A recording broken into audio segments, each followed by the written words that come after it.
Hi, I'm Audrey Barnes. I'm the department head of graphic design and industrial design and a professor of industrial design. And this is my partner, James.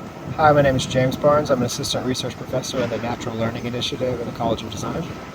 Behind us is an installation as part of the Arts plus Science grant program at NC State.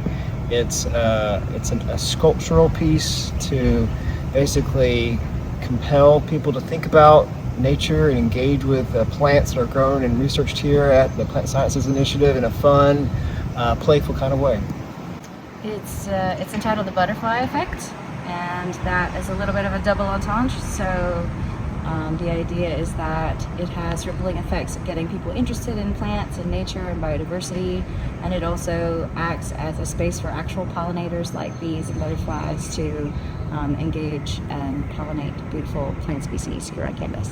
It also has a third meaning. If you look at it just the right angle, it looks kind of like butterfly wings.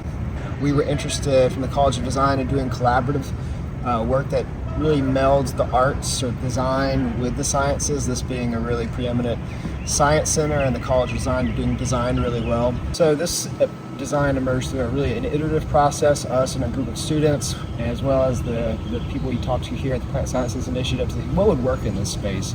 And it builds on work that James and I were already doing. We work in a space called biophilic tactical urbanism. So biophilic meaning connected to natural elements in a built, constructed environment.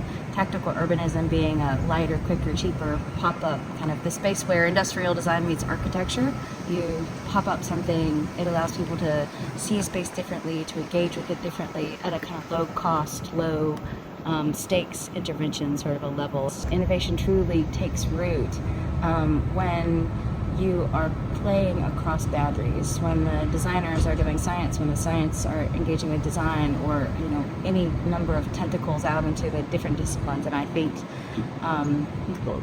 the more we do those kinds of things, the more diversity of ideas, the more diversity of people and thought that we get into spaces, the more capacity to be really forward thinking we are.